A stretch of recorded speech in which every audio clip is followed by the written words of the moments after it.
Farmácia, que a polícia suspeita ser uma fachada para a máfia do remédio falso.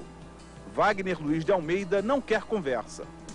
Você não pode falar com a gente sobre isso? Não falar nada, só com a minha advogada, só depois que eu conversar com ela. A nossa lei, né? A nossa lei ela é muito permissiva, né? Então, hoje, quem pratica um crime dessa natureza, que já tem a sua penação bastante branda, né, pelo Código Penal, e se for primário e de bons antecedentes, como era o caso dessas pessoas, elas conseguem obter livramento condicional na justiça. Enquanto isso, os medicamentos falsos vão inundando o mercado. A fraude é tão perfeita e sofisticada que impressiona o diretor do laboratório. O produto não é só o que tem aqui dentro. Quer dizer, alguém produz a caixa, alguém produz a bula, alguém produz o rótulo, alguém produz a tampinha. Você tem uma verdadeira máfia montada para produzir isso, para construir essa fraude. Só queria saber o seguinte, se o filho de um deles tivesse meningite, tivesse que ser tratado e recebesse um produto desse falsificado e o filho viesse a morrer, o que ele diria de alguém que fizesse isso? A polícia faz mistério, mas o delegado que comanda as investigações diz que tem uma pista segura sobre quem está por trás da máfia do remédio falso. E esse bandido falsificador é o quê? É um traficante? Não é um traficante, não. É uma pessoa que entende do ramo, que trabalha no ramo. É uma pessoa que parece uma pessoa de bem. Parece de bem, mas faz o mal. A polícia diz que os remédios falsos podem estar sendo distribuídos em todo o país, mas poucos doentes como Eurico conseguiram descobrir a tempo. Para mim, essas pessoas têm que sofrer uma pena muito rigorosa, ou muito revoltada. Isso para mim é um crime hediondo, isso é um crime.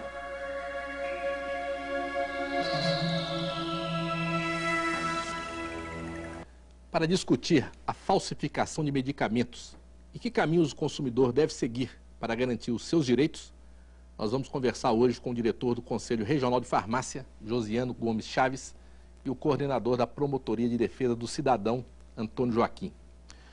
Promotor, falsificação de remédios no Brasil virou realmente caso de polícia. Onde está havendo falha no sistema para que tantas falsificações, adulterações ocorram? Na verdade, nós nunca tivemos uma política efetiva de vigilância em medicamentos.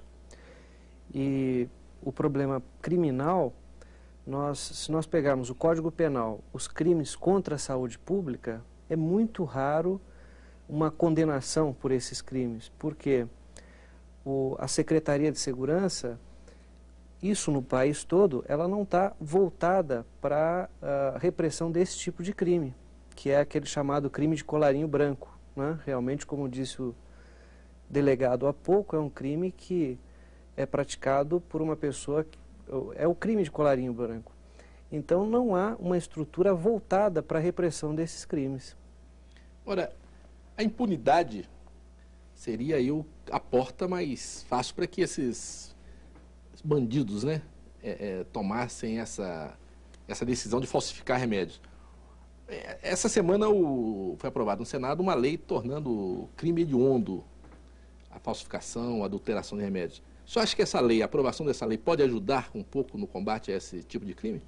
Só a aprovação da lei não. É preciso que, além da aprovação da lei, existe uma estrutura para a repressão, para a investigação desses crimes, para chegar até as pessoas que estão falsificando e para que, então, quem pratica esse crime seja realmente processado e condenado, porque só mudar a lei não adianta. A mudança, ela passa por toda a estrutura. Josiano, o Conselho Regional de Farmácia, ele tem um sistema de fiscalização junto às farmácias para evitar esse tipo de crime? Olha, esse tipo de crime é um crime que cabe, é uma fiscalização que cabe mais à vigilância sanitária. O que o Conselho pode fazer, e a gente tem feito, é a fiscalização do exercício profissional que, né, a partir do momento que você garante assistência farmacêutica adequada, você tem como estar minimizando o acontecimento desses episódios, né? Então, a gente acompanha e, em caso de falha, quando não está ocorrendo assistência farmacêutica adequada, a gente instaura o processo de apuração da atividade do profissional. Nós sabemos que grande parte das farmácias tem um profissional, tem um farmacêutico pro forma. Se você chega numa farmácia, você procura pelo farmacêutico, você encontra balconista, não um farmacêutico. A presença de um farmacêutico não seria obrigatória? Olha, isso é uma coisa obrigatória, a gente defende, está batalhando muito para que isso aconteça, né? Mas infelizmente é uma realidade triste que nós temos aqui no Brasil. A gente tem a questão do medicamento, não tem sido levado muito a sério, né? A questão da orientação do medicamento à população. E isso é imprescindível, a gente está tentando agir juntamente com os profissionais para tentar reverter essa situação que já vem de muito tempo. E tem um motivo pelo qual ela foi montada a partir do momento que as indústrias multinacionais começaram a se estabelecer no país, para que facilitasse mesmo a venda de medicamento e chegasse à situação caótica que a gente tem hoje no Brasil aqui, de empurra-terapia e de automedicação. Então, assim, o profissional na farmácia, ele estaria evitando esses problemas. O que está faltando para que o Conselho consiga fazer cumprir essa lei de ter um farmacêutico em cada farmácia? Olha, acho que a gente tem que agir, o que a gente está procurando fazer é estar agindo conjuntamente com a vigilância sanitária, né? Aí você tem os consórcios de saúde, as regionais de saúde, você municipalizar, né, a vigilância sanitária para você ter atuação. Não basta o Conselho só estar atuando. O Conselho a gente atua, pune o profissional, instaura o processo ético, tudo, mas isso não vai resolver o problema se a gente não tiver uma vigilância sanitária atuando na outra ponta. Então, isso aí é a questão da municipalização, que a gente tem que lutar por isso aí, para que o controle do cidadão se torne mais fácil, a pessoa possa cobrar mais. A partir do momento que você tem uma vigilância sanitária municipalizada, fica mais fácil o acesso do cidadão, né, a essa vigilância sanitária para estar cobrando isso mesmo das instituições. Essas ações eram todas concentradas. Desde 1988, com a nova Constituição e o Sistema Único de Saúde, a gente está assistindo um processo de desconcentração e cada vez mais os municípios assumindo a vigilância. Nesse momento, os municípios precisam assumir essa vigilância em medicamentos. Nós vamos fazer um pequeno intervalo e voltaremos a seguir.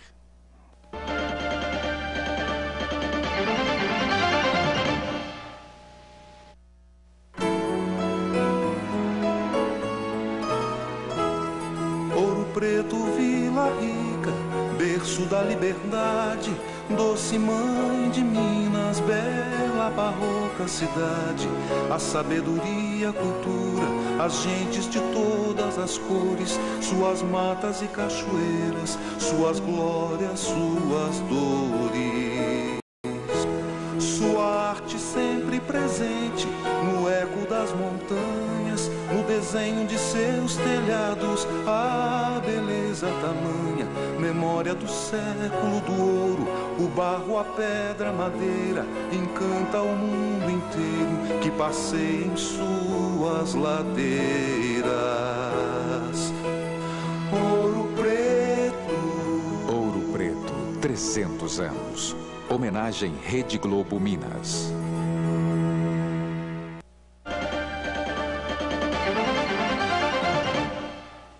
Nós estamos discutindo hoje a fraude dos remédios. Quadrilhas se especializaram em falsificar medicamentos. Uma modalidade covarde e indiscriminada de assassinato. Josiano Gomes, não existe um número muito excessivo de farmácias, principalmente em Belo Horizonte, não? Olha, isso é uma coisa que a gente vem discutindo há muito tempo, né? A questão da densidade, a concentração de farmácia é muito grande, não só no estado, como no país todo. A Organização Mundial de Saúde já preconiza em torno de 8 a 10 mil habitantes por estabelecimento. Aqui no Brasil, a gente chega a ter casos de 2 mil habitantes por estabelecimento. Então, é uma concentração muito grande e isso prejudica, inclusive, a assistência farmacêutica, uma assistência farmacêutica adequada. E a fiscalização. E, com certeza, a fiscalização. Em alguns países da Europa e mesmo nos Estados Unidos, existe a venda avulsa de remédios. Quer dizer, se o médico te receita 5 comprimidos, você não precisa levar uma caixa com 20 e deixar 15 sobrando. Uma medida como esta não poderia facilitar, inclusive baixar o custo do preço do remédio no país? Com certeza, aí você teria o tratamento, ele seria, a pessoa compraria simplesmente o que ela fosse necessário para o tratamento, e isso também evitaria outros tipos de problema, como a pessoa utilizar medicamentos vencidos, utilizar medicamentos fora armazenar o medicamento inadequadamente, e com isso está consumindo um medicamento de forma inadequada. Promotor Antônio Joaquim, a promotoria tem feito algum trabalho em conjunto com a Vigilância Sanitária, com a Secretaria de Saúde, para poder combater essa falsificação, essa adulteração de medicamentos? Nós temos discutido tanto com a Secretaria de Saúde, com o Conselho, e quando eu falo secretarias aqui, a gente discute desde o Ministério da Saúde até a Secretaria Municipal, com os 3 níveis, os problemas relativos a medicamentos. É muito grave o problema da falsificação, mas, na verdade, a gente tem problemas com medicamentos que vão desde a formulação, são problemas com fórmulas. O ano passado mesmo, o Ministério da Saúde retirou do mercado mais de 100 medicamentos, e a gente continua com problema com fórmulas. Para a Organização Mundial de Saúde, que tem uma lista daquilo que é essencial, que é realmente necessário, bastariam 200 ou 300 medicamentos, e até o governo brasileiro agora lançou uma relação nacional de medicamentos essenciais também na linha da Organização de Saúde, mas a gente tem aí 30 mil produtos registrados, talvez no mercado tenha menos, mas é uma quantidade enorme, muito acima do necessário. A gente tem discutido isso, como tem discutido os problemas da produção, porque além do adulterado, a gente encontra às vezes o que foi produzido pelo próprio laboratório, mas que não tem o princípio ativo, ou não tem o princípio ativo naquela quantidade especificada. Isso também lesa o consumidor. E temos também esse grande problema, que é o problema da comercialização, que, de um lado, é a empurroterapia, e, do outro lado, uma cultura da automedicação. Então, a gente tem discutido, tem cobrado dos setores de saúde medidas nesse sentido, mas são medidas que demandam muito tempo. Na verdade, é preciso formar recursos humanos, preparar o pessoal dos municípios para fazer essa vigilância, e, principalmente, uma grande campanha educativa, de educação de todas as pessoas, no sentido de que medicamento é uma coisa perigosa, inclusive a questão do grande número de farmácias. Isso é a banalização do medicamento, é um medicamento vendido como uma mercadoria qualquer e empurrada. As pessoas não sabem do perigo que existe ali e compram aquilo como se fosse uma mercadoria qualquer. Luciano, as quadrilhas, quais remédios que elas preferem falsificar? Olha, a gama de medicamentos que elas falsificam é imensa. A gente tem aqui, podemos até colocar aqui, são falsificações às vezes grosseiras, né? Igual a gente pode observar aqui o Ziloric, que é um medicamento para tratamento da gota. Aqui embaixo tem o Novocilin, que é um antibiótico. Qual a diferença aí? Tem o que é verdadeiro e o que é falso? O verdadeiro é essa embalagem aqui, ela é a embalagem verdadeira, e essa daqui é uma falsificação. A gente pode olhar que é uma falsificação grosseira, né? Tem medicamento aqui para tratamento de infecção oportunista de AIDS, né, que a gente pode observar aqui. Esse medicamento, ele é utilizado para tratamento de infecção oportunista de AIDS, então é uma coisa seríssima, né? A gente tem medicamento que tem substâncias psicotrópicas, pode levar ao vício, né? A dependência química e psicológica, que no caso aqui, esse medicamento também falsificado. Então, assim, eles atingem todo tipo de medicamento, eles não têm o menor, quer dizer, já é um crime grave, e eles ainda fazem com os mais diversos tipos de medicamentos. Uma pessoa chega na farmácia para comprar um remédio, já que nem sempre ela encontra o farmacêutico lá para poder orientar, ela compra um remédio. Como que ela pode saber se aquele remédio é falsificado ou não? Ou não existe? Essa pessoa está sem nenhuma arma para poder distinguir um e outro? Olha, as primeiras coisas que ela tem que observar é a apresentação do medicamento, se ela está muito próxima, se ela está de acordo com aquela apresentação, se for medicamento que a pessoa tem costume de utilizar, se ela está em acordo com aquela apresentação que ela costuma utilizar.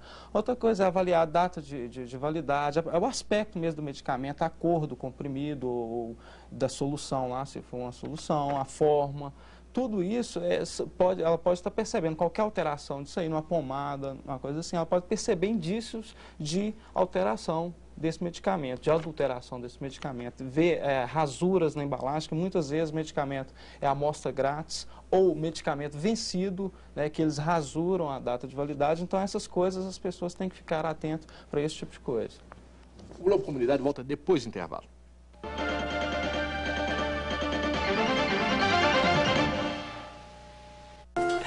Aqui eu tinha 1 ano, eu tava aprendendo a andar.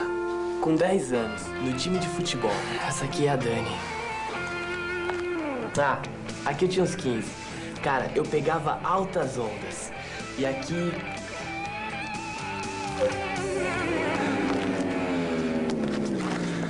Aqui com 26, quando eu me livrei das drogas. As drogas roubam um tempo precioso da sua vida. Seja vivo. Drogas, nem morto. Lúcia Prado persiste no propósito de se casar com Edmundo Fernandes Falcão. César, abalando o casamento de Lúcia e Edmundo.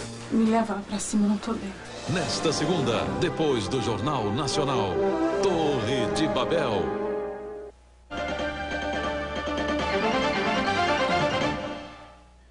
Nós estamos conversando hoje com o diretor do Conselho Regional de Farmácia, Josiano Gomes Chaves, e com o coordenador da Promotoria de Defesa do Cidadão, Antônio Joaquim. Estamos discutindo sobre a máfia que anda falsificando remédios e adulterando esses medicamentos. Promotor Antônio Joaquim, um paciente que nós vimos aí na reportagem no início do programa, que durante 2 meses tomou um medicamento adulterado e acabou tendo consequências graves. E agora, recentemente, tivemos essa questão do anticoncepcional, o Microvilar. Várias mulheres aí se engravidaram porque o remédio não estava fazendo efeito. Um caso como esse, o que o consumidor pode fazer? Ele tem aí o caminho da justiça para poder acionar laboratórios, farmácia, ou seja, quem for responsável por isso? Tem, e talvez o principal é que o consumidor tem que ter medo. Ele tem que sempre comprar um medicamento sabendo que aquilo é perigoso. E sabendo que está havendo tanta falsificação, que há tantos problemas com a comercialização de medicamentos, ele deve se precaver. Além de observar, no caso de um medicamento conhecido, a embalagem, se ela está de acordo com aquilo que ele conhece, ele tem que ir além. Se ele não conhece, ou mesmo que ele conheça o medicamento, ele tem que reunir ali alguns elementos que permitam depois ele exigir os seus direitos, que seriam exigir um farmacêutico que oriente e, se possível, ele pode pedir até por escrito a orientação sobre como tomar aquele medicamento. Ele guardar a nota fiscal, exigir a nota fiscal, porque é aquilo que vai provar que ele comprou naquela farmácia, naquele dia, aquele produto específico, a nota fiscal especificando o que é que ele comprou. Guardar a receita médica. E se ele começa a tomar o medicamento e nota que não está fazendo o efeito normal ou que não está fazendo efeito, ele tem que duvidar, questionar e procurar as autoridades e dizer, olha, eu comprei esse produto não está fazendo o efeito ou causou um efeito colateral, qualquer que seja esse efeito, mais grave ou menos grave, e com isso ele vai estar não só defendendo o seu direito, como vai estar também evitando que outras pessoas tenham o mesmo problema. Então, se documentar e sempre reclamar, notificar as autoridades de qualquer alteração. Agora, normalmente essas ações na justiça são demoradas, né? A justiça brasileira é um tanto quanto lenta. Qual o melhor caminho? É o caminho individual? A pessoa individualmente busca a justiça, busca aí a promotoria de defesa do cidadão? Ou em grupo? O que seria melhor no caso? Os dois caminhos são válidos e conforme a situação, às vezes a pessoa tem que procurar o caminho individual, porque foi um dano individual. Quando é um dano coletivo, que ele ganha caráter público... Como o caso do anticoncepcional. Sim, as pessoas podem se reunir nesse caso, numa associação, né? A gente tem o caso muito conhecido da década de 40 ou 50, né? Eu até me esqueci o nome do produto que causou a... Mas, enfim, a gente tem na história vários casos de medicamentos que geraram, inclusive, a criação de associações. Agora, o mais comum não é bem o medicamento, mas é o silicone, né? Tem associações de pessoas para brigar em relação a silicone. Conforme a situação, o importante é que ele notifique, ele chegando ao promotor ou chegando a um PROCON, ele vai ser orientado sobre como proceder naquele caso específico. Josiano, o Conselho Regional de Farmácia não poderia liderar uma campanha? Porque muitas vezes a gente fica esperando, fica uma entidade esperando que outra faça, a outra fica esperando que a outra faça, acaba ninguém fazendo nada, né? E a população é que fica sofrendo. Não seria interessante o Conselho Regional de Farmácia liderar uma campanha de esclarecimento, de orientação, para que as pessoas sejam menos vítimas dessas máfias? Olha, a gente está atuando hoje em diversas frentes, inclusive juntamente com o PROCON, um fórum de defesa dos medicamentos genéricos que afeta essa questão da utilização correta de medicamentos. Então, algumas medidas já foram encaminhadas, inclusive pedindo providências ao Ministério da Saúde que torne pública a situação dos laboratórios. Tem um programa de inspeção e fiscalização das indústrias farmacêuticas que torne público esses dados, né? Eles têm que ser públicos para a gente conhecer quais são os laboratórios que estão corretos, quais não estão, e para ter um maior acompanhamento com relação a essa questão do medicamento.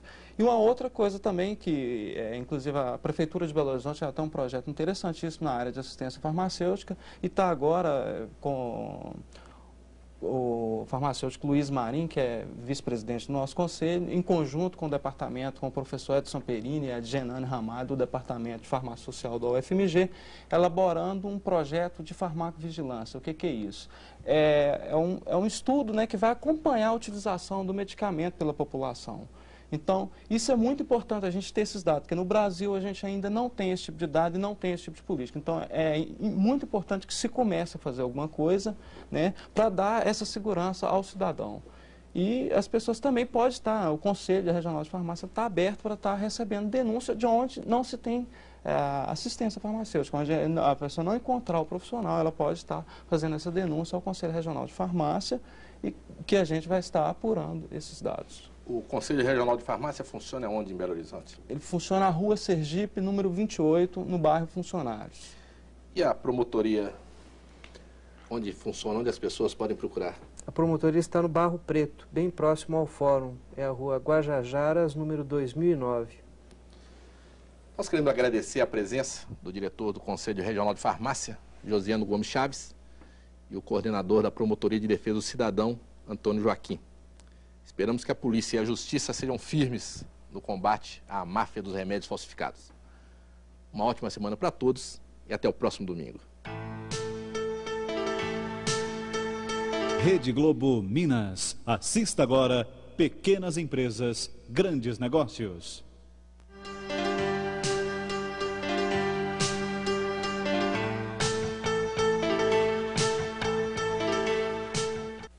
Memorial de Maria Moura. Ela desafiou o poder dos homens. Se eu disser que atira, é pra atirar. Se eu disser que morra, é pra morrer. Formou bando, correu o mundo, derramou sangue pra defender seu chão. Esse diacho de mulher deve ter mesmo parte com um cão. Dia 28, um grande sucesso está de volta. A minissérie brasileira Memorial de Maria Moura. Pequenas Empresas, Grandes Negócios. Oferecimento Banco do Brasil, Ourocard. Os outros cartões estão vencidos.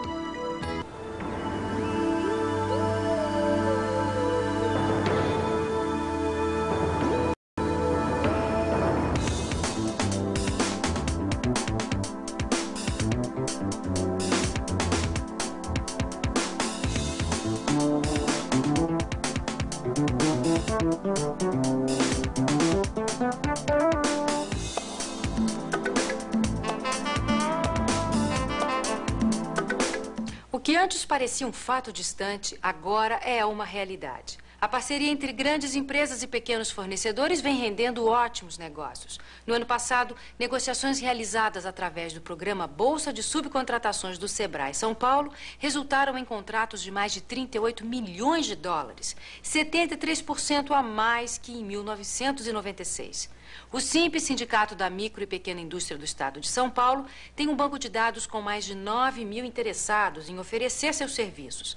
A entidade já atendeu 8 grandes companhias que estão buscando pequenos parceiros para a fabricação de embalagens, de componentes eletrônicos, plásticos, entre outros. Os contratos negociados variam de $15 mil a $200 mil.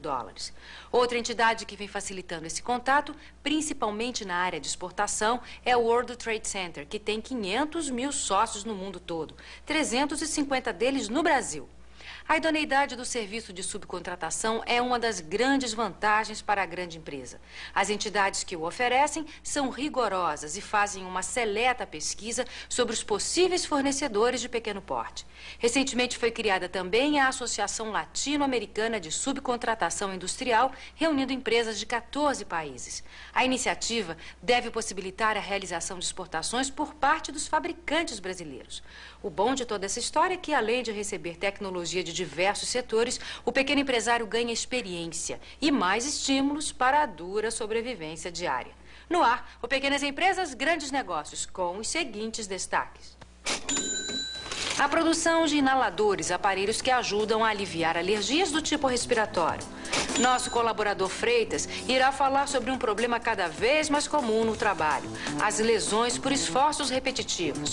E mais, uma franquia que apostou na originalidade comercializando um prato que tem muitos adeptos: o filé à parmegiana.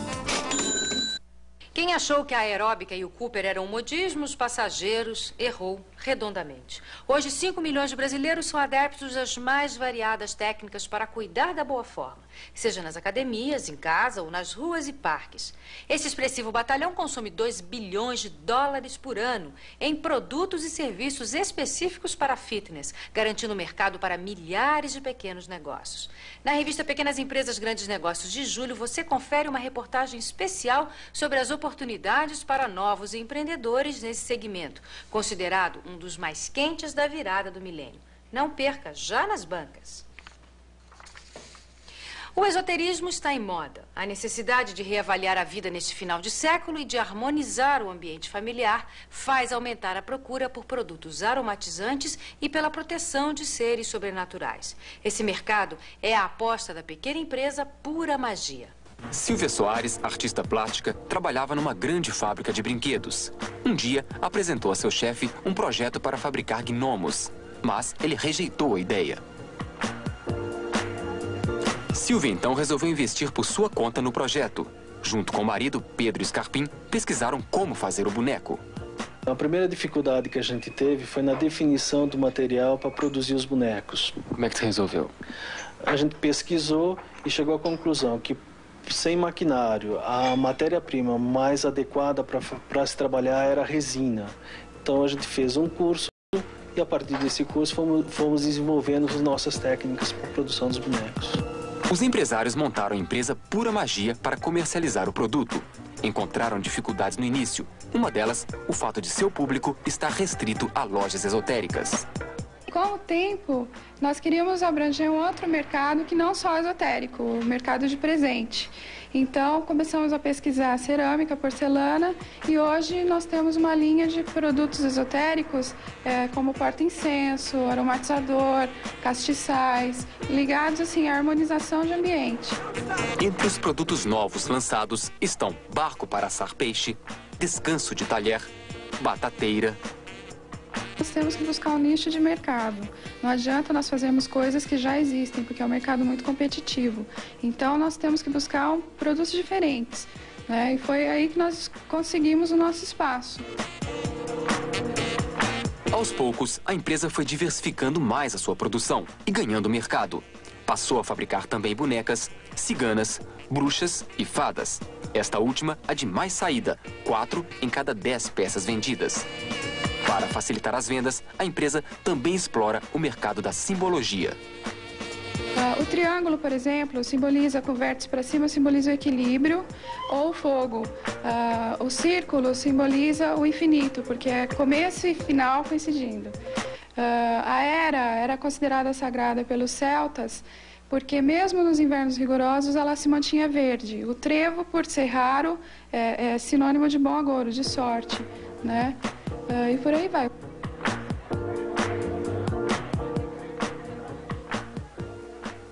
No próximo bloco, você confere uma entrevista com a consultora Cecília Yoshizawa sobre as técnicas que devem ser adotadas para melhorar a imagem de uma empresa. Veja ainda a fabricação de inaladores, produtos que aliviam as alergias provocadas pelo tempo mais frio e seco. Você sabia que 533 mil novas empresas foram registradas nas juntas comerciais de todo o país em 1997?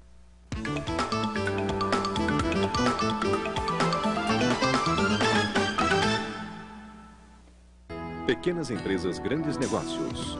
Oferecimento Banco do Brasil, Ourocard.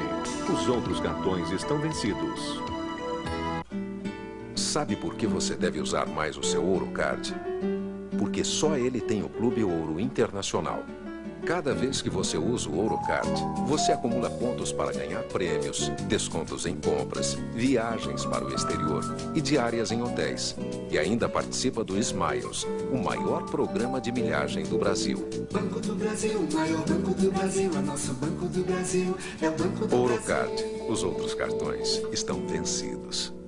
Abra seu próprio negócio, mas antes consulte a Flock Color. Lá você encontra máquinas de transfer para estampar camisetas e bonés, máquinas de flocagem que faz abeludamento, estufas para secagem, corte e vinco para cortar diversos materiais, Vacuum Forming para moldar plásticos, embaladora Skin para encartelados, seladora Blister, solda banner e seladora de saquinhos. Solicite catálogos pelo telefone 011 64408486. Domingo no Fantástico. Em Altos Papos, quais os limites que os pais dão aos filhos quando eles pedem para viajar sozinhos? As preocupações e o verdadeiro questionário que a garotada tem que responder. Afinal, do que os pais têm tanto medo?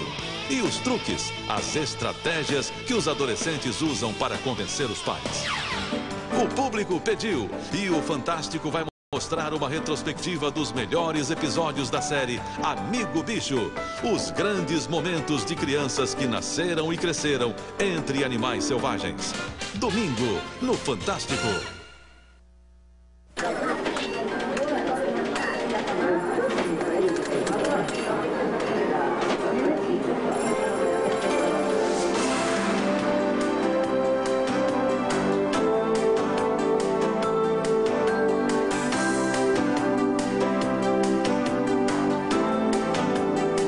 Revista Pequenas Empresas, Grandes Negócios. Oportunidades de negócios, como montá-los, administração e marketing. A revista para quem quer ganhar dinheiro.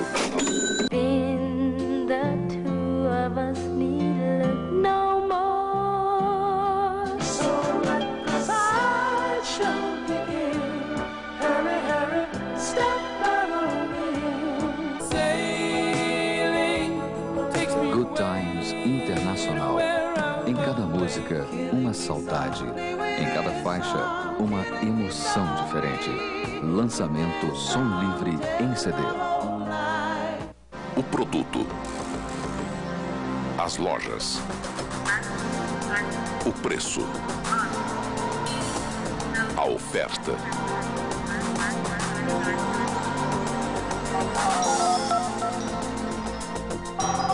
A vantagem. Viu como é fácil comprar seu celular digital no Ponto Frio? Ponto Frio, telefonia celular e ponto. Sai de baixo! Eu estou fazendo um curso de exoterrorismo por correspondência. Magda resolve dar uma de cigana e apronta as maiores confusões. Eu preciso fazer uma consulta. Quer ser minha quiromante? Não vai dar não, porque eu sou casada. Neste domingo, depois do Fantástico, Sai de Baixo!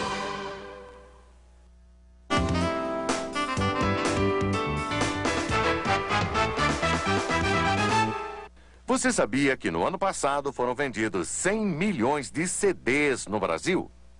Nossa convidada de hoje do quadro Opinião é a consultora Cecília Yoshizawa. O assunto em destaque é a imagem de profissionalismo que uma empresa deve adotar.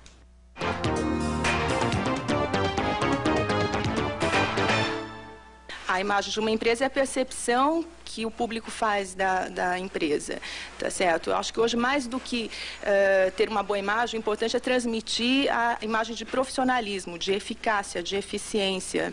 As técnicas. Eu uso técnicas de comportamento, de avaliação de comportamento, de psicologia de imagem, e isso significa que a gente mede qual o potencial que a empresa tem, o empresário tem, para que a gente possa estabelecer objetivos realizáveis.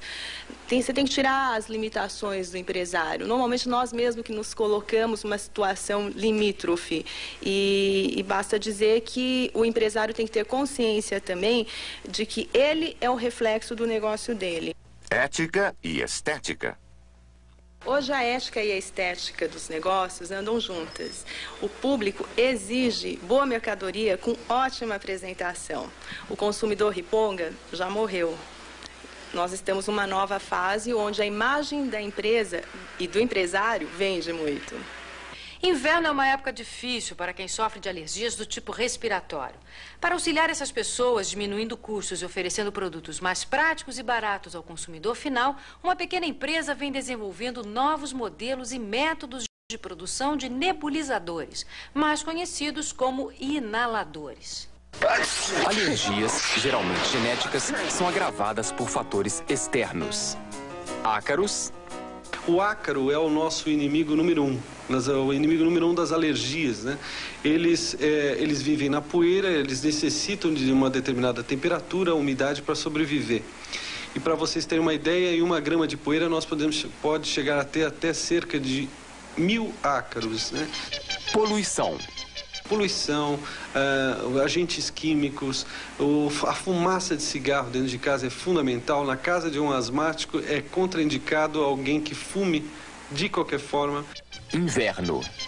A época do inverno é fundamental para a piora das crises de asma, para o aumento do número de crises de asma, provocada principalmente pela queda de temperatura, pelas mudanças bruscas de temperatura, pela inversão térmica com o aumento da poluição, as viroses e os casacos e cobertores que nós retiramos do armário, que estão guardados o ano inteiro, tiramos cheios de ácaros e fungo. Como nem sempre se podem prevenir essas causas, a solução é remediá-las, através, por exemplo, de um inalador. O aparelho que vemos é produzido pela empresa Soniclear.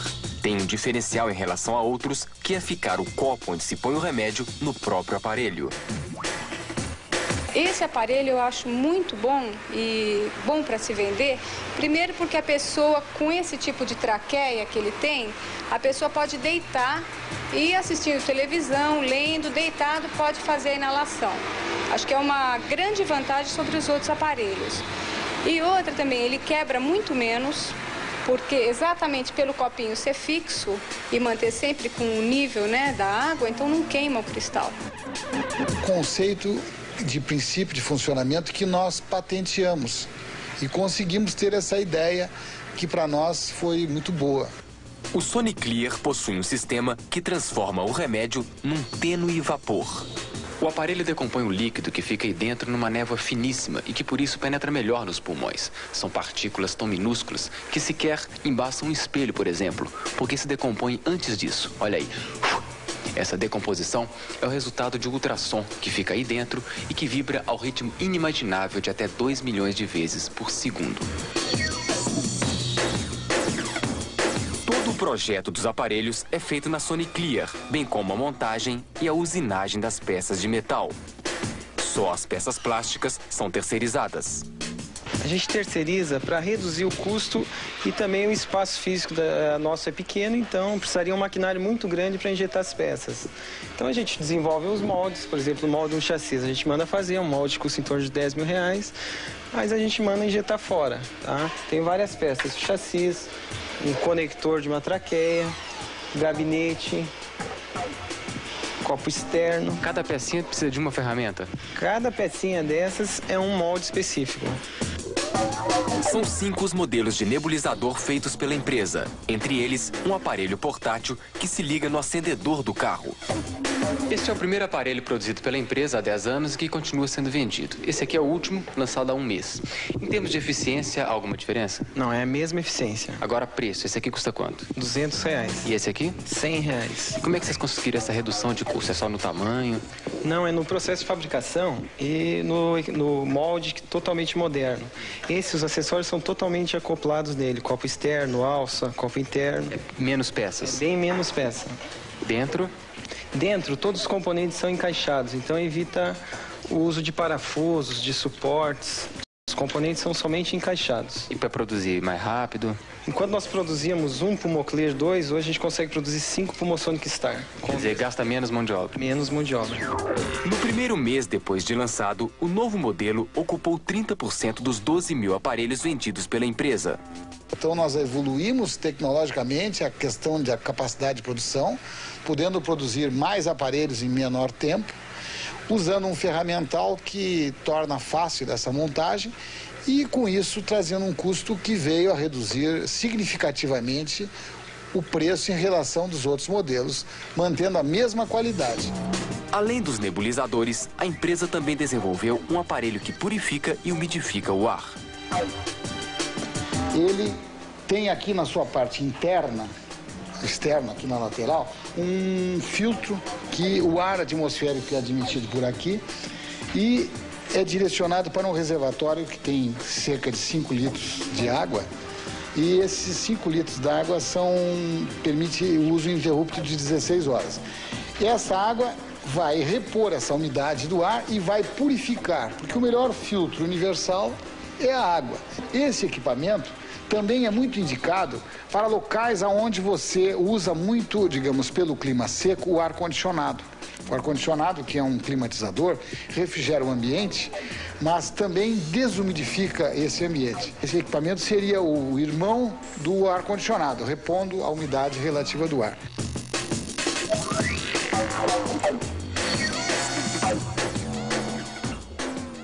E olha só que coisa curiosa. Em Colônia, na Alemanha, um bar decidiu inovar, ou melhor, radicalizar. A casa vem oferecendo aos seus frequentadores, no lugar do chopp e uísque, os prazeres de uma boa aspirada de oxigênio. O minuto de bom ar sai por R$1. Logo na primeira semana de funcionamento, o bar lotou. Em tempo de poluição sufocante, até que a ideia é interessante. Mas lembre-se, ninguém deve fazer isso sem antes consultar o médico. Existem efeitos colaterais.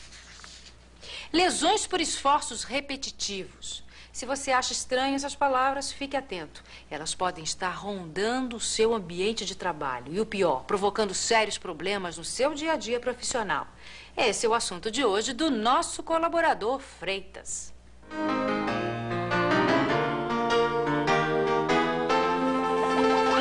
Olá, eu sou o Freitas. Olá, eu sou o Freitas. Olá, eu sou o Freitas. Calma, calma. Isso não é erro de edição nem problema no seu televisor. É que hoje iremos falar sobre LER, lesões por esforços repetitivos. No nosso corre-corre no trabalho, acabamos por cometer falhas de postura que podem levar a doenças. Muitas vezes, as tarefas que envolvem ações contínuas e repetitivas, tipo pegar uma caixa do chão e colocá-la em uma prateleira, ou um trabalhador em um computador digitando por horas seguidas, ou uma máquina mal instalada onde o técnico precisa se esforçar para operá-la. Estas tarefas, muitas vezes, se não forem ministradas de forma correta, podem levar às chamadas doenças do trabalho. Vocês já ouviram falar em ergonomia? A ergonomia é o estudo científico dos problemas relativos ao trabalho humano e que devem ser levados em conta na projeção de máquinas, equipamentos e ambiente de trabalho. Mas nem todos levam a sério esses conceitos. Por isso que eu sempre digo, pequenos erros, grandes prejuízos. Roda o VT, Giba. Olhem só a nossa amiga. Já está há mais de 6 horas digitando sem parar. Senta de forma incorreta. Não tem apoio para os pés e nem para as costas. Gente, a repetição de atos como a desta digitadora em seu computador podem levar a tenossinovite, uma horrível inflamação nos tendões que gera dores contínuas. Vamos despertá-la para a realidade. Ela merece o nosso carimbo, pequenos erros, grandes prejuízos. Atenção, carimbar!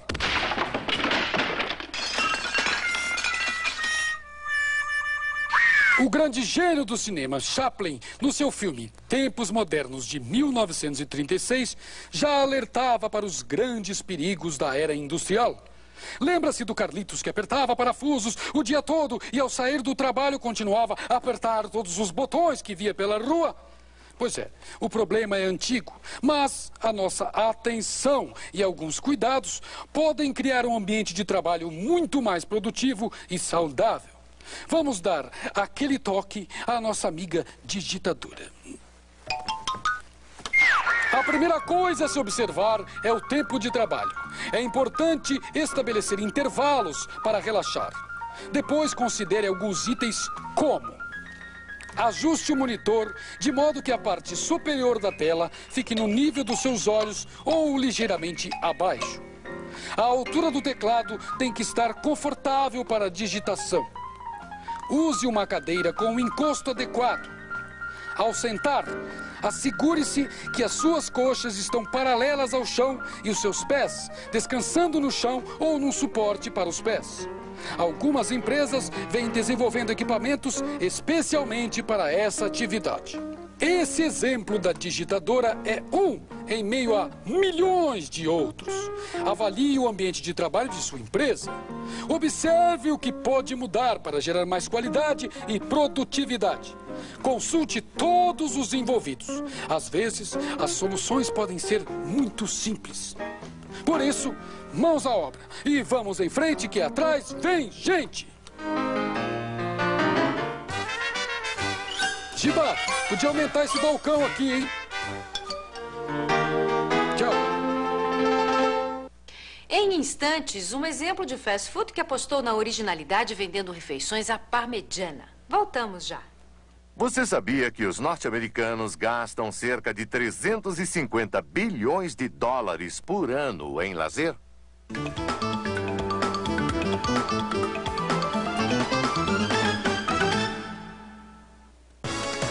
Domingão do Faustão. Direto da França, o craque Casagrande e as últimas novidades da Copa. Reportagem musical com Samuel Rosa do Grupo Skank. A nova etapa do concurso que vai eleger a loira do Tchan. Neste domingo, 15 para as 4 da tarde. Domingão do Faustão. Pela comunicação de todas. Um mundo novo de oportunidades acaba de chegar. Digital Line SDN Telemig, para quem exige a melhor tecnologia do mercado. As melhores armas para competir. Uma linha de grandes negócios por preços de pequena empresa. Comunicação turbinada a domicílio.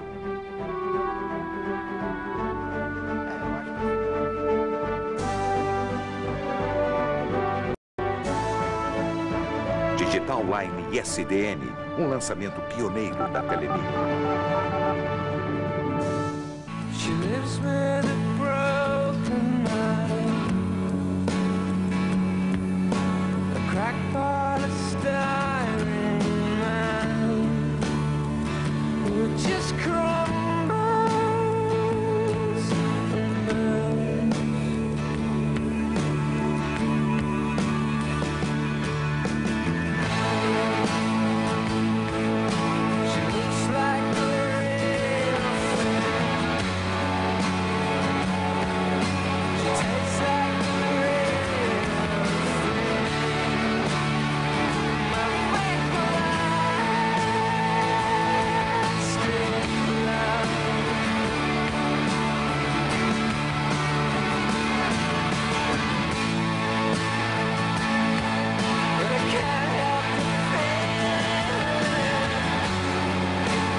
escola por aí que oferece isso, aquilo, todo tipo de atrativo, mas a educação... No Colégio Prisma, educação é um investimento certo. Matrículas abertas para o 2º grau, magistério, intensivo de magistério e supletivo semestral. Além dos cursos profissionalizantes de auxiliar e técnico em enfermagem. Descontos super especiais na matrícula. Ligue agora 224-8542. Colégio Prisma.